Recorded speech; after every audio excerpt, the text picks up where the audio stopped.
বন্ধুরা, আমি আগেও তোমাদেরকে বলেছি, এখনও বলছি, আমার ভিডিওটা বেশি বেশি করে শেয়ার করে দাও, যাতে আমার ভিডিওটা আইডিএফসি ব্যাংকে কাজ পর্যন্ত আমার ভিডিওটা পৌঁছতে পারে।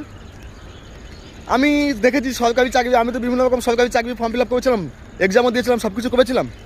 আমি জানি এটুকু যে সরকারি চাকরি করতে গেলে তোমার A to Z সমস্ত কিছু, মেডিকেল থেকে শুরু করে ক্যারেক্টার সার্টিফিকেট থেকে শুরু করে সমস্ত কিছু সার্টিফিকেটের প্রমাণপত্র লাগে।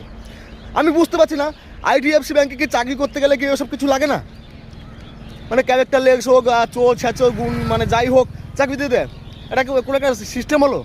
আর আমি মনে করি, আমি আজ পর্যন্ত পৃথিবীতে মানে মানে আমাদের ইন্ডিয়ার মধ্যে আমি যেসব জায়গায় কাজ করতে গিয়েছি, বিভিন্ন জায়গায় কাজ করেছি, বিভিন্ন রাজ্যে কাজ করেছি, আমি সমস্ত মানুষ বা অন্যান্য যারা সরকারি কর্মচারী বেতনদের সঙ্গে মেলামেশা করেছি, ঘুরেছি, আমি দেখলাম, এই প্রথম আমি দেখলাম মানে সবচেয়ে জঘন্য চোর, চিটিংবাজ, ছ্যাঁচোর যদি কেউ থেকে থাকে, এটা হচ্ছে আইডিএফসি ব্যাংকের স্টাফ। আমি জোর গলায় বলছি, আইডিএফসি ব্যাংকের স্টাফ।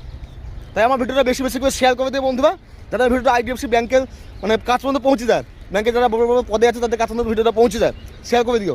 আর আমার কাছে, আমি তো বলছি, আমি তো লড়বো, অবশ্যই 100% লড়বো। আমার কাছে সমস্ত call recording, video screenshot A to Z সব কিছু আছে, আমি শেষ দেখে ছাড়বো। তাই তোমাদের কাছে অনুরোধ, ভিডিওটা বেশি বেশি করে শেয়ার করে দিও।